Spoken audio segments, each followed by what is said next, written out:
ጤና ይስጥልን ሰላም በኢትዮጵያና በመላው ዓለም ያላችሁ ተከታታዮች በያላችሁበት እንደምን ቆያችሁ? ሁለት ሰዓት ነው የቲቪ ዜና 57 እዚህ አዲስ አበባ ከሚገኘው ዋናው ስቱዲዮ አሁን ይጀምራል። አበይት ነጥቦችን ነው። ጠቅላይ ሚኒስትር አብይ አህመድ የማሽን ግብዓት አውቶሜሽን በመጠቀም አገልግሎት አሰጣጡን የሚያጠናክረውን የዲጂታል 2030ን ማስጀመራቸውን ገለጹ።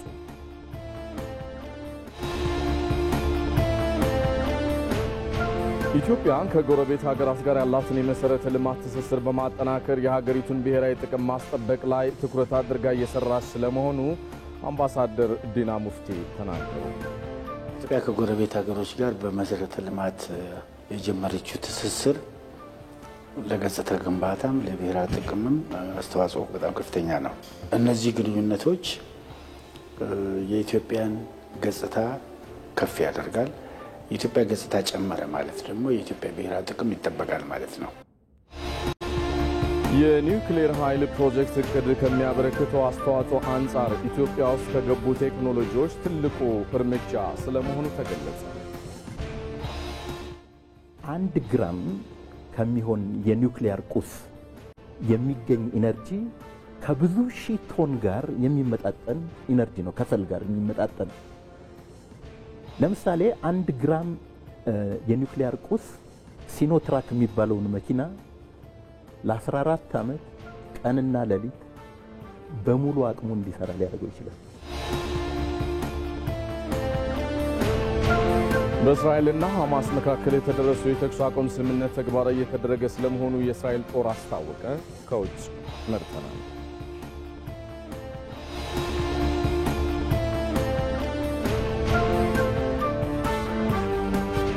የአውሮፓ ሀገራት የዓለም ዋንጫ ማጣሪያ ጨዋታ ዛሬም ቀጥሎ ሲደረግ ቤልጂየም ከሰሜን መቄዶንያ የምድብ 10 መሪ ለመሆን የሚያደርጉትን ፉክክር ይጠበቃል። ከስፖርት ይዘናል።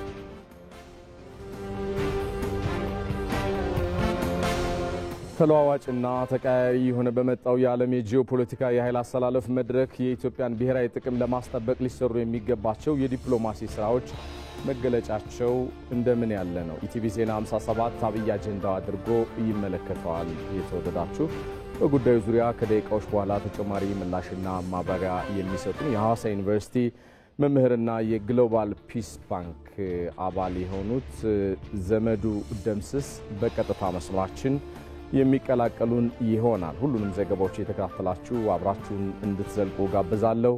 እኔ ሰለሞን ኃይለ ኢየሱስ የምሽት ቲቪ 57 ዜናዎችን እየመራው አብሬያችሁ ዘልቃለሁ። አብራችሁን ዝለቁ።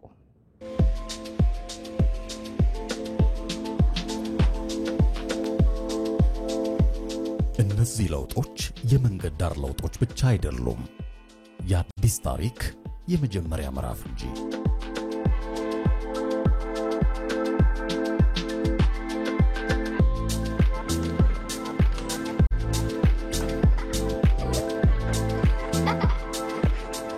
ወደፊት በተጓዝን ቁጥር በመንገዳችን ለልጆቻችን ተስፋን፣ ለቤተሰባችን ቋሚ ደስታን፣ ለሀገራችን ብርሃንን የሚፈጥሩ አጋጣሚዎች ይፈጠራሉ።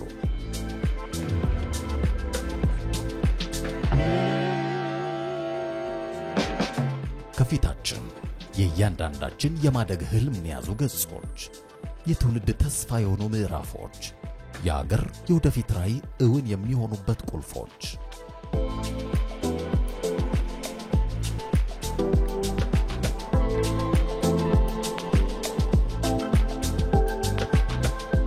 የመደመር መንግስት የተደረደሩ ቃላት ብቻ ያልሆኑ፣ ቤተሰብን ከሀገር፣ ሀገርን ከተስፋዋ ያጋመዱ፣ የቤታችን ደስታ የሀገራችን የእድገት መንገዷ ናቸው።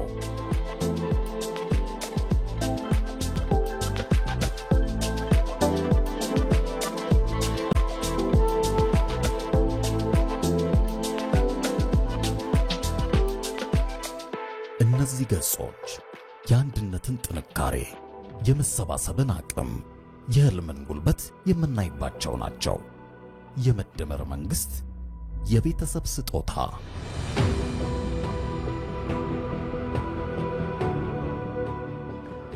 ከኢቲቪ ዜና 57 ጋር ናቸው የተወደዳችሁ። በቅድሚያ ረቡዕ በሃላባና ከምባታ ዞኖች የነበረንን የሞዴል የገጠር መንደሮች ርክክብ ስነ ስርዓት በመቀጠል ዛሬ ደግሞ በሃዲያና ስልጤ ዞኖች የተገነቡትን አስረክበናል ሲሉ ጠቅላይ ሚኒስትር አብይ አህመድ ገለጹ። እነኚህ ባለ 3 መኝታ መኖሪያዎች ለማብሰል የሚያገለግሉ የባዮጋዝ መሳሪያ፣ የፀሐይ ኃይል ማመንጫ፣ የዶሮ ማርቢያ፣ የተለየ እንስሳት በረት የተሟላላቸው ሲሆን በተመጣጣኝና አነስተኛ ወጪ ከአካባቢው በሚገኙ ግብዓቶች የተሻሉ መኖሪያ ከማስገኘታቸው አንጻር ለገጠሩ ማህበረሰብ ብልጽግና ያለንን ህልም የሚያሳይ ነው ብለዋል ጠቅላይ ሚኒስትሩ። እንደ ማህበረሰብ አዲስ ሀሳቦች ሲፈልቁ አይቻልም በሚለው የቆየ አስተሳሰብ የመፈተን ተግዳሮት ይደቀንብን ይሆናል። ይሁንና በተጨባጭ በሚታየውና በተገኘው ውጤት ላይ ወደ አለማመንና አለመቀበል በሚያራምዱ ሀሳቦች ወጥመድ ውስጥ መውደቅ የለብንም ብለዋል ጠቅላይ ሚኒስትር አብይ አህመድ። ዜጎች ለውጥ እንደሚቻል ሀብቶቻችንን ወደ ትክክለኛ የቅድሚያ ትኩረቶቻችን ካዋልን ማህበረሰብን በእርግጥም ማሻገር እንደምንችል ማመን ይገባቸዋል ብለዋል ጠቅላይ ሚኒስትሩም። በአራቱም ዞኖች የተሰራው ይሄው ስራ በመላው ክልሉ መደገም ይኖርበታል። የክልሉ አመራር ይህንን ታላቅ ስራ እንደሚያስፈጽመውም እምነቴን ጥያለሁ ብለዋል ጠቅላይ ሚኒስትር አብይ አህመድ በነበራቸው ቆይታ።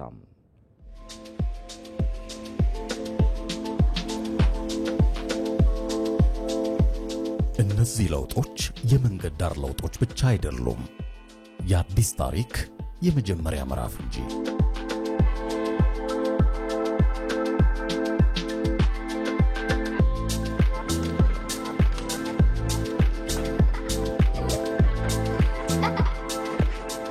ወደፊት በተጓዝን ቁጥር በመንገዳችን ለልጆቻችን ተስፋን፣ ለቤተሰባችን ቋሚ ደስታን፣ ለሀገራችን ብርሃንን የሚፈጥሩ አጋጣሚዎች ይፈጠራሉ።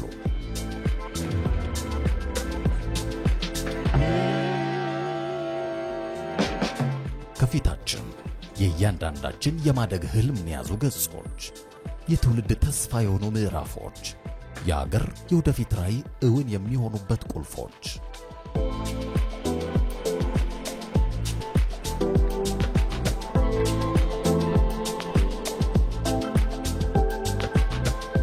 የመደመር መንግስት የተደረደሩ ቃላት ብቻ ያልሆኑ፣ ቤተሰብን ከሀገር፣ ሀገርን ከተስፋዋ ያጋመዱ፣ የቤታችን ደስታ የሀገራችን የእድገት መንገዷ ናቸው።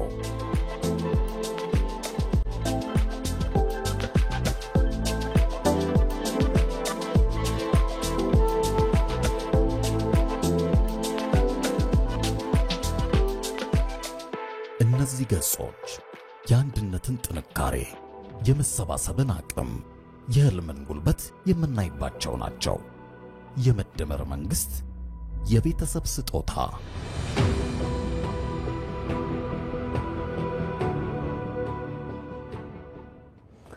ተመልሰናል። የተወደዳችሁ ዘገባዎቻችን እየተካተላችሁ አብራችሁ እንድትዘልቁ በድጋሚ አሁንም እንጋብዛለን። ፍትህ ፈላጊዎች ባሉበት ነው ጉዳያቸውን የሚከታተሉበት መተግበሪያ ይፋ ሆነ። ቴክኖሎጂ መር አዘማኝነት ላይ የሚያተኩረው ይሄው የዲጂታል 2025 ስትራቴጂ በስኬት መጠናቀቅን ተከትሎ አሁን በበለጠም የማሽን ግብዓት ወይንም አውቶሜሽን በመጠቀም አገልግሎት አሰጣጥን የሚያጠናክረውን ዲጂታል 2030ን ማስጀመራቸውን ነው ጠቅላይ ሚኒስትር አብይ አህመድ የገለጹት። የፍትህን ተደራሽነት ለዜጎች እጅግ አስፈላጊ ከሆኑ ጉዳዮች አንዱ መሆኑን እውቅና በመስጠትም የፌዴራሉ ከፍተኛ ፍርድ ቤት ፈጣን፣ ግልጽና ውጤታማ የሆነ ስርዓት ለመገንባት በጽናት እየሰራ ይገኛልም ብለዋል ጠቅላይ ሚኒስትሩም። ዛሬ የጠቅላይ ፍርድ ቤት የፍርድ ሂደቶች በአግባቡ መቀዳታቸውን ለማረጋገጥ ድምፅን ወደ ጽሁፍ የሚቀይር ብሎም በአስተማማኝ ሁናቴ ተቀብለው የሚቆዩትን ስማርት የፍርድ ስርዓትን አልምቶ በመመልከታቸው ደስታ እንደተሰማቸውም ነው ጠቅላይ ሚኒስትር አብይ አህመድ የገለጹት። ስርዓቱ ፍትህ ፈላጊዎች ወደ አዲስ አበባ ተጉዘው በአካል በችሎት መገኘት ሳይጠበቅባቸው ካሉበት ሆነው ጉዳያቸውን ለመከታተል እንደሚያስችላቸውም የታመነበት ነው። በተጨማሪም የለሙት የኔትወርክ ኦፕሬሽን ሴንተር እና ኢንተግሬትድ ኬዝ ማኔጅመንት ሲስተም የፍርድ ሂደት ባለጉዳዮች በዲጂታል አውታር ጉዳያቸውን እንዲከታተሉ የሚያስችላቸው ነው። በአሁኑ ወቅትም 24 የፌዴራል ቅርንጫፎች በስርዓቱ መሸፈናቸውን የገለጹት ጠቅላይ ሚኒስትሩ ይህም ተግባር ወደ ክልሎች መስፋት እንደሚገባውም አበክረው አስገንዝበዋል። ይህ በዚህ እንዳለ ጠቅላይ ሚኒስትር አብይ አህመድ በፌዴራል ጠቅላይ ፍርድ ቤት የተመለከቱት የፍትህ አሰጣጥ ቴክኖሎጂ አበረታች ስለመሆኑ ገለጹ። ለረጅም ጊዜ መንግስት ሲጠይቅ የነበረውን የፈጣንና እውነተኛ ፍትህ ስለመሆኑም አንስተዋል። ጠቅላይ ሚኒስትሩም ኢትዮጵያ ውስጥ የሚታሰበውን ፍትህ ለማረጋገጥም አሉ ጠቅላይ ሚኒስትሩ የሰው ኃይሉ ጥረትና ቴክኖሎጂ ወሳኝ ስለመሆናቸው አብራርተዋል። የጠቅላይ ፍርድ ቤት ስራ ዛሬ ያየነው በጣም አስደማሚ ነው። አት ታይም በርካታ ችሎቶች ቨርቹዋሊ መቆጣጠር ይችላሉ። ይህንን ልምምድና ስርዓት ባላቸው ብራንቾች በሙሉ አዳርሰዋል። ከነሱም አልፎ ብዙ ክልሎች ይህንን መንገድ እንዲከተሉ እያደረጉ ነው። ከዚህ አንጻር የጠቅላይ ፍርድ ቤት ፕሬዝዳንት የተከበሩ አቶ ቴዎድሮስ ምህረቱ ሊመሰገኑ ይገባል። ስራ ሲጀምሩ የተነጋገርንባቸው ጉዳዮች አንዱ ይሄ ነው። ይሄንን በሚያስደንቅ መንገድ ለውጥ ማምጣት ችለዋል። በእርግጥ ቴክኖሎጂ የሚሰራው በሰው የሰው አእምሮ ካልተቀየረ ቴክኖሎጂ ብቻውን የምንፈልገውን ነገር አያመጣም። ሰው መቀየር፣ ቴክኖሎጂ መቀየር፣ የስራ አካባቢ መቀየር፣ ያ ሲደመር ደግሞ ፍትህን ማፍጠንና ማረጋገጥ ይጠይቃል። ለፍርድ ቤት በጣም ትልቅ ህንፃ ሰጥተናቸው ስራ ጀምረዋል። ያ ቦታ ሲጠናቀቅ ቴክኖሎጂው ሲጨመር ወጣቶች በዘመነ መንገድ ፍትህን ለማምጣት የሚቆርጡ የሚሰሩ ሲሆኑ ኢትዮጵያ ውስጥ የምናስበውን የፍትህ ስርዓት ማረጋገጥ ይቻላል። ለረጅም ጊዜ መንግስት ሲጠየቅ የነበረው አንዱ ጉዳይ የፈጠነና ንጹህ ፍትህ ማግኘት እንፈልጋለን ነው። የተለያዩ ዘርፎችን በቴክኖሎጂ ለማዘመን በሚደረገው ስራ ታዲያ የሀገር ውስጥ አቅምን መጠቀም ስለመቻሉ ነው ጠቅላይ ሚኒስትር አብይ አህመድ ያብራሩት። እንግዲህ ቴክኖሎጂውን እርሻውን ለማዘመን፣ ኢንዱስትሪውን ለማዘመን፣ ቱሪዝሙን ለማሳለጥ፣ ከተማ ውስጥ ያሉ ስራዎች ለማዘመን ከዚህ አልፈን ደግሞ ገቢ የምንሰበስብበት፣ ንግድ የምናሳልጥበት፣ ፍትህ የምናመጣበት አድርገን መጠቀም ጀምረናል። ከዚህ አንጻር አርቲፊሻል ኢንተለጀንስ ኤጀንሲ በጣም ከፍተኛ አስተዋጽኦ እያበረከተ ይገኛል። ኢንሳ ከፍተኛ አስተዋጽኦ እያበረከተ ይገኛል። ኢትዮ ቴሌኮም ከፍተኛ አስተዋጽኦ እያበረከተ ይገኛል። እነዚህ የመንግስት የዲጂታል ማሰራጫ አርም ሆነው ቴክኖሎጂን እየፈጠሩ እየሰሩ ይገኛሉ። ያየናቸው ሲስተሞች በሙሉ በእኛው ሰዎች የተሰሩ ናቸው። ይሄ ትልቅ ምርታ ነው። መሶብ የተሰራው በእኛ ነው። ዛሬ ያየነው ሲስተም የተሰራው በእኛ ነው። ይሄ ነገር እያደገና እየሰፋ ሲሄድ ዜጎች መጠቀም እየቻሉ ሲሄዱ በጣም በርካታ ነገር የሚያቃልል ይሆናል። ብልጽግና ማረጋገጥ ስናስብ በገንዘብ ክምችት ብቻ አይደለም፣ ሁለንተናዊ ነው። ፍትህንም ይመለከታል፣ የአኗኗር ዘይቤን ይመለከታል። ያን ከማረጋገጥ አንጻር ዛሬ ያየነው ስራ በጣም ተስፋ ሰጪና አስደሳች ነው። ዋናው መልእክቴ በዚህ እንዳንረካ ነው። ይሄ ጥሩ ጅማሮ ነው። አንደኛ ሁሉም ክልል መዳረስ አለበት፣ ሁሉም ከባቢ መዳረስ አለበት፣ ሁሉም ሰው ይሄን መጠቀም መቻል አለበት። ከጥቅም በኋላ ደግሞ ፍትህን ማጣጣም አለበት። ያ እስኪሆን ድረስ በጅምር ሳንረካ መልካም ጅማሮ ነው። በርትተን ሰርተን ወደሚቀጥለው ሌየር የምናሸጋግረው ከሆነ ኢትዮጵያ ውስጥ የምናስበውን ፍትህ ለማምጣት በእጅጉ የሚያግዝ አስደሳች ስራ ሆኖ አግኝቼዋለሁ። በርቱ፣ ይቀጥል። በሁሉም መስክ የጀመርናቸው ለውጦች ተሰናስለው የኢትዮጵያን ብልጽግና እስኪያረጋግጡ እንዳናሸልብ እንዳናንቀላፋ አደራ ማለት እፈልጋለሁ።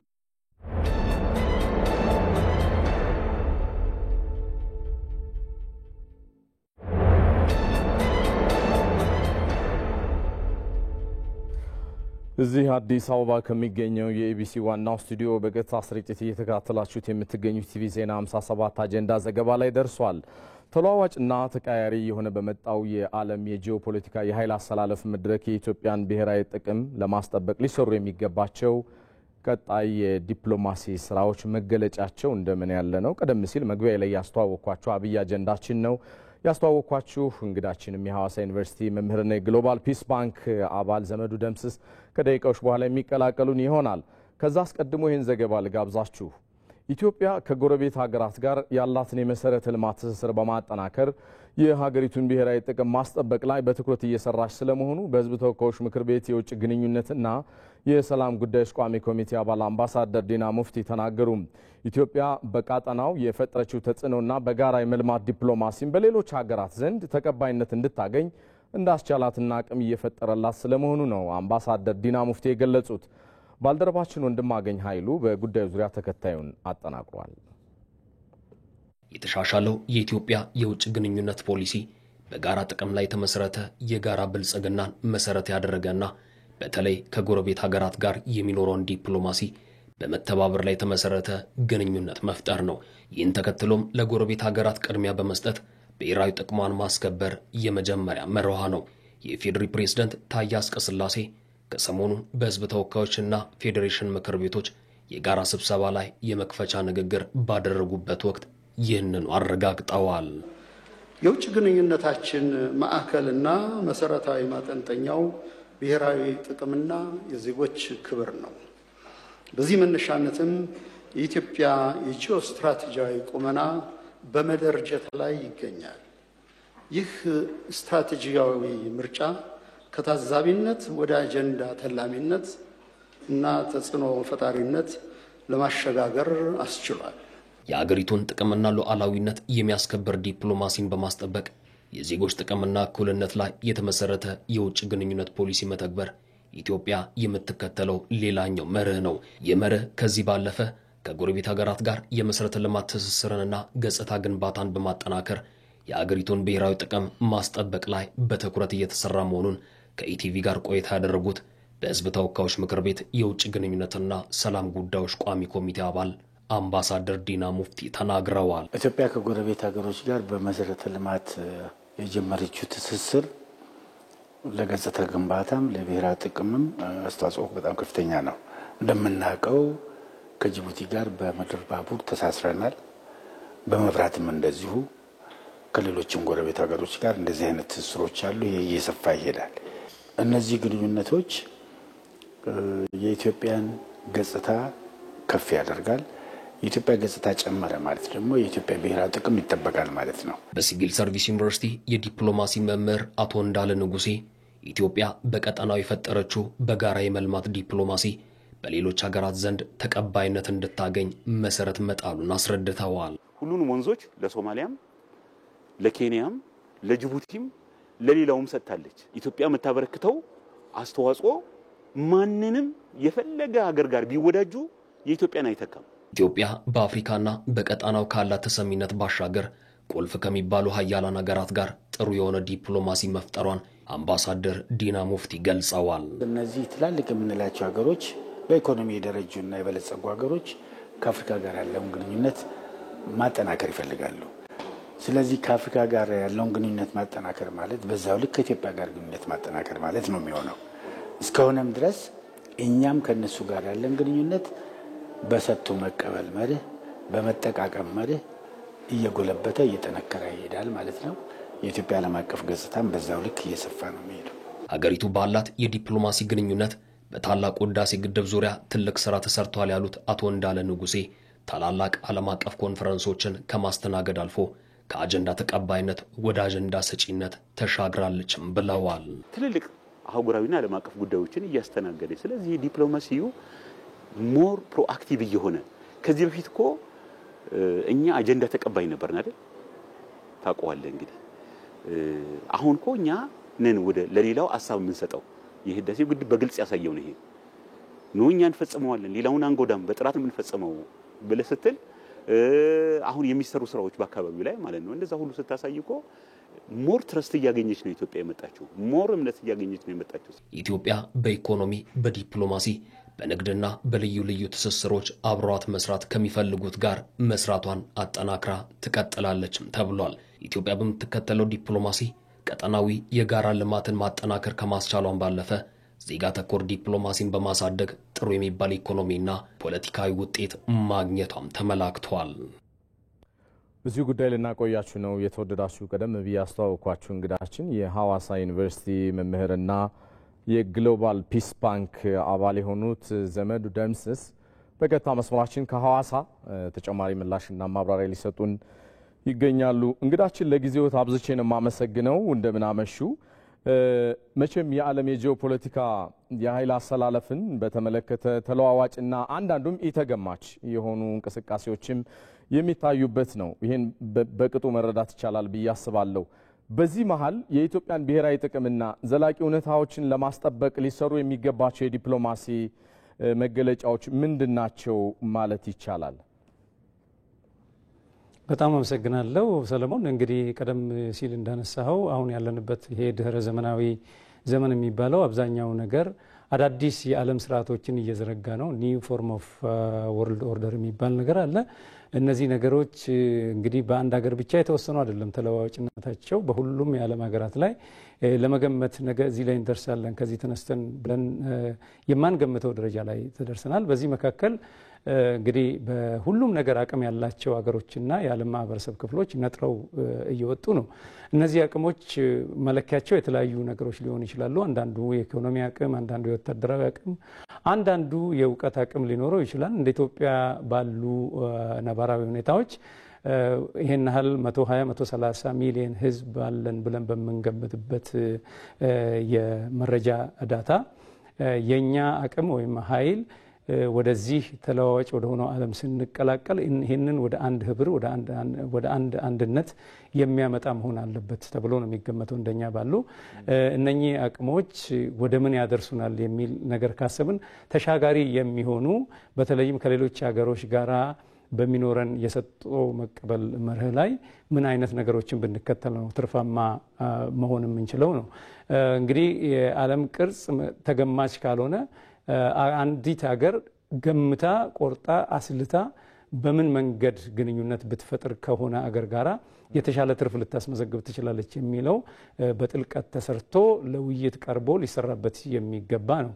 ለምሳሌ አሁን ባለው ተጨባጭ ሁኔታ ኢትዮጵያ እጇ ላይ ያለውን በርካታ እድሎች እየተጠቀመች ነው። የተለያዩ ለምሳሌ የብሪክስ ሀገራትን የተቀላቀለችበት መንገድን ብንመለከት ለምሳሌ ወደዛ የሚያደሉ ኃይሎች ካሉ ኢትዮጵያን ሊያዋጣ የሚችል የግብይት ስርዓት የኢኮኖሚ ስርዓት እድሎቿን ሊያሰፉ የሚችል ግንኙነቶቿን ሊያሰፉ የሚችል ከሆኑ እነዚህ ነገሮችን ወደዛ ተጠግቶ ያሉትን አማራጮች ማየት በጣም አስፈላጊ ነው። ከዛ ውጪ በህዝቦች መካከል ያለው ግንኙነት ጠንክሮ ከያዘ በእኛ መካከል ያለው ኃይል ጠንካራ ከሆነ የሌሎች ሀገሮች ለብዙ አማራጮች ይፈልጉናል። ከዚህ በተረፈ ቀደም ሲል እንዳነሳሁት በሰጥቶ መቀበል መርህ ውስጥ ኢትዮጵያ ያላት አማራጮች ምንድን ናቸው? በሰው ኃይል፣ በተፈጥሮ ሀብቶች፣ ሌሎች አቅሞችም ካሉ እነዚህን አቅሞች በማጋራት እነዚህን ነገሮች በመስጠት እኛ ከሌሎች የምንፈልጋቸውን ነገሮች ፖዚቲቭሊ እየገነባን ገጽታችንን እያስተዋወቅን እኛ ለዓለም የምንሰጠውን ትሩፋቶች እያሳየን ምን ያህሉን ብንሰጥ ምን ያህሉን ልናገኝ እንችላለን የሚለውን በተከታታይነት ካጠናን በኋላ በሚያዋጣን መንገድ ምክንያቱም በዲፕሎማሲያዊ ግንኙነት ቋሚ ነገር የሚባል ስለሌለ እንደ ነባራዊ ሁኔታና እንደ አውዱ ሁኔታ ከተረዳን በኋላ ይህንን በሚያዋጣን መንገድ ከተለያዩ ዓለም ማህበረሰብና ሀገራት ጋራ እንደየሁኔታው ተሰልፈን የኛን የሀገራችንን ብሔራዊ ጥቅም ሊያስከብር በሚችል መንገድ መሄድ አለብን። ሌላኛው ነገር በልማት እያስመዘገብ ነው ያለናቸው ተጨባጭ ነገሮች አሉ። እነዚህ የልማት ተጨባጭ ትሩፋቶች ለሌላው እዚሁ ላይ የፈለኩት አንድ ጥያቄ ስላለ ነው። በእርግጥም በምስራቅ አፍሪካ ቀጠና ኢትዮጵያን ስናይ እንደሚረዱት አቶ ዘመዴ በሰላም በኃይል በመሰረተ ልማት ሽብርተኝነትን በጋራ በመከላከልና አጠቃላይ ሰጥቶ በመቀበል ያለው የዲፕሎማሲ እንቅስቃሴን አጠናክሮ በማስቀጠል ረገድ የቅድሚያ ለጉረቤት የሚል ኃይል እንዳላት ይታወቃል፣ ወይንም ደግሞ የዲፕሎማሲ ቅኝት እንዳላት ይታወቃል።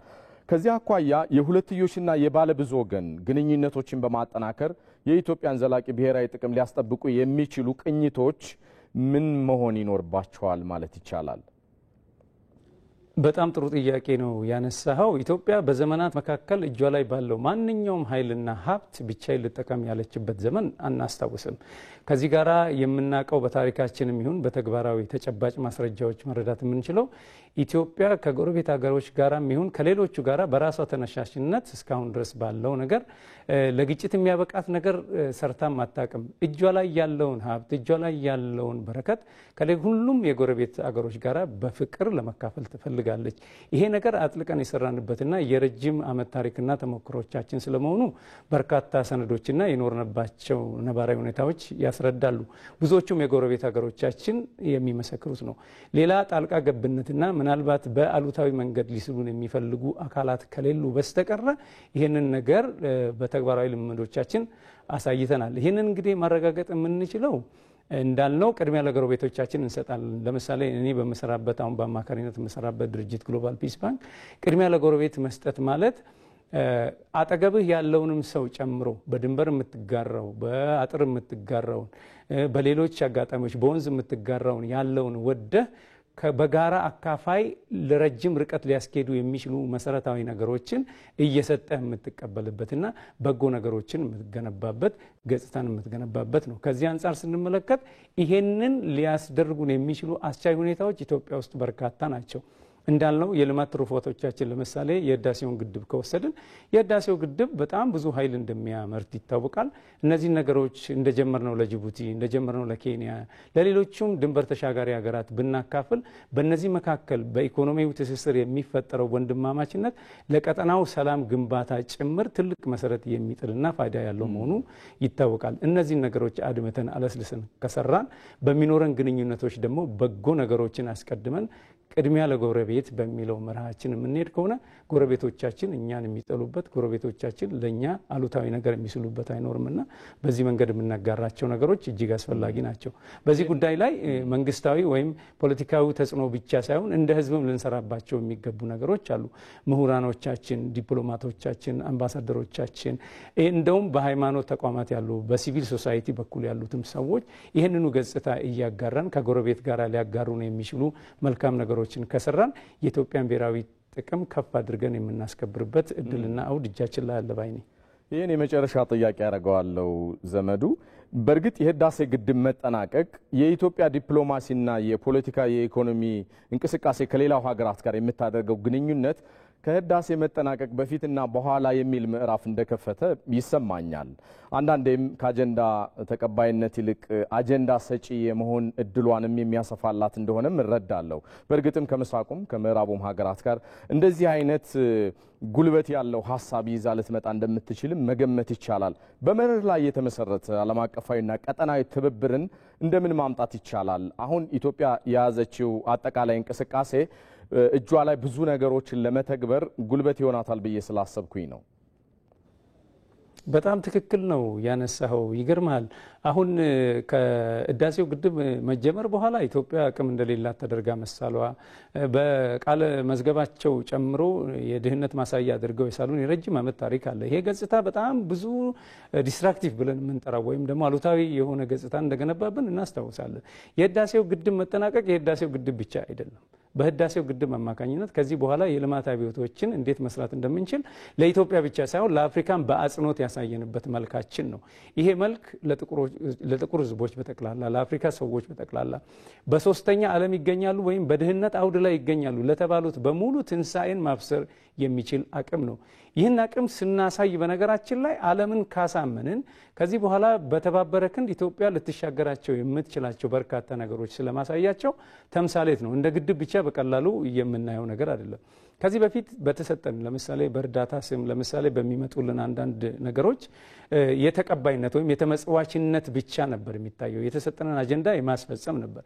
ከዛ አሉታዊ ተጽዕኖ ወጥተን በእንቢተኝነት በራሳችን ክንድ ማሳየት የምንችለው በጎ ልማት ካለ ይሄ ነገር ተምሳሌትነቱ ለኢትዮጵያ ብቻ ሳይሆን ለሌሎችም ሀገር ይሆናልና አሁን ሀገራት እኛ የምንለውን ጨምሮ ይቀበላሉ። እንዳየኸው በዓለም ዙሪያ በተደረጉ በመሪዎቻችን በሚደረጉ ተግባራዊ ግንኙነቶችም ሀሳባችን የመደመጥ ተቀባይነት የማግኘት እኛ የምንፈልገውን የልማት ጥያቄዎችም ጭምር በአዎንታዊ ምላሽ እንዲያገኙ ማድረግ እነዚህ ሁሉ ነገሮች የመጡት ሰርቶ በማሳየትና ዲፕሎማሲያዊ ጫናውን በበጎ መንገድ ለዓለም ሕዝብ በማሳየት ጭምር ነው። ከዛ አንጻር ስንመለከተው እንግዲህ ከዚህ በኋላ እኛ አሁን የጀመርነው ብዙ ህዳሴ አለ። በሰላማችን ላይ የምንሰራው አለ፣ በቀጠናው ላይ የምንሰራው አለ፣ ለሀገሩ የምንተርፋቸው በርካታ ማሳያዎች ሊሆኑ ይችላሉና ይሄ ነገር ተጠናክሮ ሁሉም ኃላፊነት በሚሰማ መልኩ በያለበት ቦታ ሁሉ ህብረተሰቡ ተባብሮ በአንድ ክንድ ወደ አንድ ቋት ከመጣን ይህንን አቅማችንን በጠንካራ መሰረት ላይ ማሳየት እንችላለን። ግሩም ሀሳብ ነው ያነሱልን። የሐዋሳ ዩኒቨርሲቲ መምህርና የግሎባል ፒስ ባንክ አባል ዘመዱ ደምስስ ከሐዋሳ ስቱዲዮአችን በቀጥታ መስመር ተገኝተው ሰፋ ያለ ምላሽ እና ማብራሪያ ስለሰጡን በተመልካቾች ስም አብዝቼ ነው የማመሰግነው። እኔም አመሰግናለሁ። መልካም ምሽት።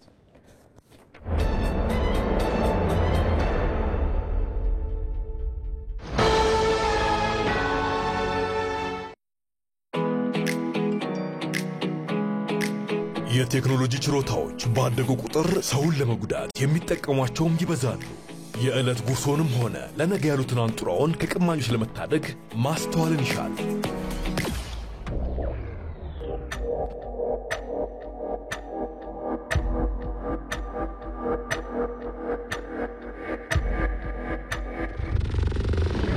የሆነ መተግበሪያ ከአፕ ስቶርና ከፕሌይ ስቶር ብቻ በማውረድ የተቀበሉት ብር አካውንት ውስጥ መግባቱን በማረጋገጥ አጠራጣሪ ማስፈንጠሪያዎችን ወይንም ሊንኮችን ባለመንካት ያልተረጋገጠ የማህበራዊ ሚዲያ ንግድ ላይ ባለመሳተፍና የሐሰት ማስታወቂያዎችን ባለማመን ራስዎን ከመጭበርበር ይታደጉ። የኢትዮጵያ ንግድ ባንክ ሁሌም የሚተማመኑበት ባንክ። እዚህ ሸጎሌ አካባቢ ከሚገኘው ዋናው ስቱዲዮአችን በቀጥታ ስርጭት እየተከታተላችሁት የምትገኙት ቲቪ ዜና 57 አሁንም እንደቀጠለ ነው። የተወደዳችሁ የኒውክሌር ኃይል ፕሮጀክት እቅድ ከሚያበረክተው አስተዋጽኦ አንጻር ኢትዮጵያ ውስጥ ከገቡ ቴክኖሎጂዎች ትልቅ እርምጃ ስለመሆኑ በአዲስ አበባ ዩኒቨርሲቲ የኒውክሌር ፊዚክስ ተባባሪ ፕሮፌሰር ዶክተር ጥላሁን ተስፋዬ ተናግረዋል። በኒውክሌር ኃይል ተመራጭ በመሆኑ ፕሮጀክቱ ትክክለኛ ውሳኔ ነው ብለዋል። በጉዳዩ ዙሪያ ታላቁን የኢትዮጵያ ህዳሴ ግድብ በመገንባት የኃይል አቅርቦት ከፍተኛ ደረጃ ላይ ለማድረስ ለበርካታ ችግሮች መፍቻ ይሆን ዘንድም ወደ ኒውክሌር ኃይል ፕሮጀክት በመሸጋገር ዘላቂ መፍትሄ እንደሚያፈላልግም ይታመንበታል። ለመሆኑ ቴክኖሎጂው በግብርናው ዘርፍ ጥቅም ላይ ቢውል ምን ችግሮችን መፍታት ይችል ይሆን? ባልደረባችን ፍሬህይወት ረታ በጉዳዩ ዙሪያ ተከታዩን ይዛለች። የኒውክሌር ኃይል ፕሮጀክት ኢትዮጵያ በቀጣይ ላቀደቻቸው ታላላቅ ፕሮጀክቶች የኃይል ምንጭ መሆኑን ጨምሮ 40% ለሚሆኑ የኃይል አቅርቦት ህልም ለሆነባቸው ዜጎች በመሰረታዊነት ኃይል የማቅረብና ሌሎች ትላልቅ ውጥኖችን ሰንቋል። አርሶ አደር ዲሌ ሙሳ በአፋር ክልል ያሉ ወረዳ የሚኖሩ አርሶ አደር ናቸው። ለዓመታት የሚተዳደሩበት የግብርና ስራቸው ሙሉ በሙሉ በሰማዩ ዝናብ ላይ ጥገኛ አድርጓቸዋል። አካባቢውን የተላመዱ ዝርያዎችን ማግኘት አለመቻልና የአየር ንብረት ለውጥ በስራቸውና ኑሯቸው ላይ ተግዳሮት ሆኖብናል ይላሉ አርሶ አደሯ።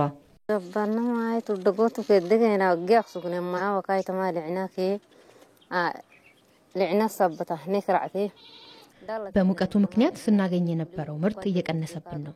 ከዚህ በፊት በፍራፍሬውም በሌሎች ሰብሎችም ጥሩ ምርት እናገኝ ነበር። አሁን ላይ የውሃ የማዳበሪያና የተሻሻሉ ዝርያዎች አለማግኘታችን ምርታማነታችን እንዲቀንስ አድርጎታል። መንግስት ድርቅና ተባይን መቋቋም የሚችሉ የተሻሻሉ ዝርያዎችን ቢያቀርብልን ከራሳችን አልፈን ለሌሎችም መትረፍ እንችላለን። ይህ ችግር በሐረር አካባቢ የሚገኙ አርሶ አደሮችም ችግር ነው። በአንድ ሄክታር 8 ኩንታል የበለጠ ነው ያገኘነው ባለፈው ዓመት። ዘንድሮ ግን ያው በጣም ዝቅተኛ ምርት ነው የሚገኘው የዝናብ እጥረት ስላለ ማለት ነው። የዝናብ እጥረት ችግር ባይኖር የተለያዩ አትክልቶችን በአመት 3 ጊዜ ምናምን ጊዜ የሚመረተውን ማምረት እንችል ነበር። ግን በውሃ እጥረት ፍላጎታችን አልተሳካም። የውሃ ኃይል ወይም ሃይድሮ ኤሌክትሪክ የኃይል ምንጭ ዋናው የሀገሪቱ መሰረት ቢሆንም በየጊዜው በሚከሰት ድርቅ ምክንያት የኤሌክትሪክ መቆራረጥ የእርሻ መሳሪያዎችና የውሃ ፓምፖችን ያሰናክላል። ነገር ግን ኢትዮጵያ የያዘችው የኒውክሌር ኃይል ማመንጫ ውጥን ከግብ ቢደርስ የአርሶ አደሮችን ህልም ከአየር ጸባይ ሁኔታ ተጽዕኖ ነፃ ማውጣት ይቻላል። በሽታን መቋቋም የሚችሉ ድርቅን መቋቋም የሚችሉ እጽዋትን የማውጣቱን ስራ በሰፊው ልንሰራበት እንችላለን። የተሻለ ቴክኖሎጂ ነው። እንደውም ከፍርሃትም ነፃ ሆነ መጠቀም የምንችለው አይነት ቴክኖሎጂ ነው። ለምሳሌ ጄሞን ብንወስድ ባዕድ አካላትን በመጠቀም ነው ያ የሚሰራው። ይሄኛው ግን ኖርማል ተፈጥሯዊ በሆነው መንገድ የእጽዋትን የእንስሳትን ፕሮዳክቲቪቲ ማሻሻል የሚችል ቴክኖሎጂ ስለሆነ ይሄኛው በጣም የተሻለ ቴክኖሎጂ ነው አሁን ዓለም ላይ ያለ ቴክኖሎጂ ማለት ነው። ስለዚህ የዓለም ሀገሮች እንግዲህ በብዛት ይሄንን ቴክኖሎጂ የተጠቀሙ ብዙ አትርፈውበታል። እኛም ደግሞ ወደዚህ መግባት መቻል አለብን ማለት ነው። የኒውክሌር ኃይል በቋሚነት የሚሰራ በመሆኑ ያለማቋረጥ ኃይል በማቅረብ እርሻው እንዲለማ ከማድረጉም ባሻገር ለአርብቶ አደሩም የሚሰጠው ፋይዳ ከፍተኛ መሆኑን ባለሙያዎች ይናገራሉ። እንስሳት በሽታዎችም የተለመዱ በሽታዎች አሉ። ለመከላከል የምንጠቀምበት መንገድ ያው ያለውንና ትራዲሽናል ሜቶዱን ነበረ። አሁን ግን ምንድነው ይሄ ቴክኖሎጂ አንደኛ ለመመርመሪያ የምንጠቀምበት የኒውክሌር ቴክኖሎጂዎች አሉ። ራዲዮ ኢሚኖአሳይ የምንላቸው ኤላይዛ የምንለው ቴስቶች እነዚህ ሁሉ ከኒውክሌር ቴክኖሎጂ ጋር የተገናኙ ናቸው። እነዚህ ቴክኖሎጂዎች በእርግጥ በብዙ ዘመናት ጀምሮ ኢትዮጵያ ውስጥ ያሉ ናቸው፣ ግን እንደየበሽታው አይነት በየጊዜው መሻሻል አለባቸው። ስለዚህ የተለያዩ አውትብሬኮች በተነሱ ቁጥር ኒውክሌር ቴክኖሎጂ የሚጠቀሙ ቴክኖሎጂዎችም አብረው ማደግ አለባቸው። ይህንን ደግሞ ለማሻሻል እንግዲህ እንደኛና መሰሎቻችን በጥንካሬ መስራት ያስፈልገናል። ኢትዮጵያ ወደ ኒውክሌር ኃይል መግባት ስትጀምር ይህ እርምጃ ትልልቅ የኃይል ፍላጎቶችን ከማሟላት ባሻገር በየቀኑ በዜጎች ሕይወት ላይ ትልቅ ለውጥ እንደሚያመጣ የሚያመላክት ቴክኖሎጂ ነው። ይህ በዚህ እንዳለ የኒውክሌር ኃይል ፕሮጀክት እቅድ ከሚያበረክተው አስተዋጽኦ አንጻር ኢትዮጵያ ውስጥ ከገቡ ቴክኖሎጂዎች ትልቁ እርምጃ ስለመሆኑ በአዲስ አበባ ዩኒቨርሲቲ የኒውክሌር ፊዚክስ ተባባሪ ፕሮፌሰር ዶክተር ጥላሁን ተስፋዬ ተናግረዋል። የኒውክሌር ኃይል ተመራጭ በመሆኑም ብለዋል ፕሮፌሰሩ ፕሮጀክቱ ትክክለኛ ውሳኔ ስለመሆኑ አንስተዋል። 1 ግራም ከሚሆን የኒውክሌር ቁስ የሚገኝ ኢነርጂ ከብዙ ሺህ ቶን ጋር የሚመጣጠን ኢነርጂ ነው፣ ከሰል ጋር የሚመጣጠን። ለምሳሌ 1 ግራም የኒውክሌር ቁስ ሲኖትራክ የሚባለውን መኪና ለ14 ዓመት ቀንና ሌሊት በሙሉ አቅሙ እንዲሰራ ሊያደርገው ይችላል። አንድ ሲኖትራክ 14 ዓመት ሲሰራ የሚፈጀውን በርሜል ጋዝ ብትመለከቱት፣ ናፍጣ ብትመለከቱት በኒውክለስ ውስጥ ኢነርጂ በጣም ታምቆ ይገኛል።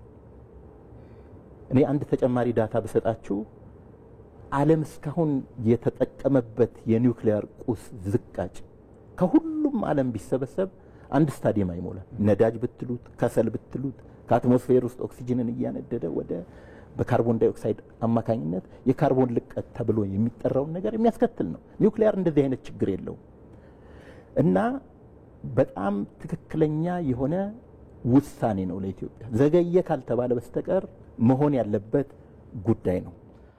በዚህ ጉዳይ ላይ በእንስሳት ጤና ኢንስቲትዩት የቃሊቲ ቆላ ዝንብ የምርምር ኃላፊ የሆኑት ዶክተር ገነሽ ዋንግዛው የኒውክሌር ኃይል አስተማማኝ ዘላቂነት ያለው ጠቀሜታ እንዳለው አብራርተዋል። ለረጅም ጊዜያት ኮንቲኒየስ የሆነ ምንም አይነት የመቆራረጥ ችግር የሌለበት ስለሆነ አስተማማኝ ሰስተነብል የሆነ ኢነርጂ እናገኛለን፣ እንደ አማራጭ እናገኛለን ማለት ነው። ስለዚህ የወደፊት እድገታችንን አፎርድ ያደርጋል። የኢንዱስትሪ ብዛት ቢኖረን ኤሌክትሪክ ፓወር የሚጠቀሙ ኢንዱስትሪዎች በብዛት ስለሚኖረንም ከእድገታችን ጋር ተያይዞ ስለዚህ አማራጭ ሳይሆን እንደ ግዴታ የሚታይ ሊታሰብበት የሚገባ ነው ብዬ ነው የማሰምረው። 2018 ዓመተ ምህረት ለኢትዮጵያ ልዩ የማንሰራራት ዓመት ነው ሲሉ የደቡብ ኢትዮጵያ ክልል ርዕሰ መስተዳድር ጥላሁን ከበደ ተናገሩ። ርዕሰ መስተዳድሩ ይህንን የተናገሩት በአርባ ምንጭ ከተማ እየተካሄደ ባለው የደቡብ ኢትዮጵያ ክልል ምክር ቤትና የክልሉ ብሔረሰቦች ምክር ቤት 6ኛ ዙር 5ኛ ዓመት የሥራ ዘመን 2ኛ የጋራ መክፈቻ ስነ ስርዓት ላይ ባስተላለፉት መልእክታቸው ነው። በዓመቱ ዋዜማ በታላቁ ህዳሴ ግድብ መሰረት የተጀመረው የሀገሪቱ የማንሰራራት ጉዞም በግዙፍ የልማት ፕሮጀክቶች ተያይዞ ስለመቀጠሉ ርዕሰ መስተዳድሩ በመልእክታቸው ገልጸዋል። ይህ ዜና በቀጥታ እየተላለፈላቸው የሚገኘው እዚህ አዲስ አበባ ከሚገኘው ዋናው ስቱዲዮአችን ነው። ከውጪም በእስራኤልና ሐማስ መካከል የተደረሰው የተኩስ አቁም ስምምነት ተግባራዊ እየተደረገ ስለመሆኑ የእስራኤል ጦር አስታወቀም። የተኩስ አቁም ስምምነቱን ተከትሎ የእስራኤል ጦር ከሰሜናዊና ከምዕራብ የጋዛ ክፍሎች ለቆ እየወጣ ስለመሆኑ ፍራንስ 24 ማምሻውን ዘግቧል። የእስራኤል የጸጥታ ኃይሎች ከጋዛ እየወጡ ሲሆን በርካታ ፍልስጤማውያን ወደ ሰሜናዊ ጋዛ መመለስ ጀምረዋል። በአንጻሩም የተኩስ አቁም ስምምነቱን ተከትሎ ታዲያ ሰብአዊ እርዳታ የጫኑ ተሽከርካሪዎች ወደ ጋዛ ይገባሉ ተብሎም ይጠበቃል። በመጨረሻም የአውሮፓ ሀገራት የዓለም ዋንጫ ማጣሪያ ጨዋታ ዛሬም ቀጥሎ ሲደረግ ቤልጅየም ከሰሜን መቄዶኒያ የምድብ 10 መሪ ለመሆን የሚያደርጉት ፉክክር ይጠበቃል። ሌሎች የማጣሪያ ጨዋታዎችም ምሽቱን ከሰዓታት በኋላ እንደሚደረጉ ይጠበቃል። የተወደዳችሁ ለዛሬ አርብ ምሽት በቀጥታ ስርጭት የያዝናቸው የቲቪ ዜና 57 ጉዳዮቻችን እነኚህ ናቸው። በያላችሁበት ሆናችሁ ኢቢሲ ምርጫችሁ አድርጋችሁ አብራችሁን ስለዘለቃችሁ አብዝተን ነው የምናመሰግነው። እኔ ሰለሞን ኃይለ ኢየሱስ ነኝ። በሰላም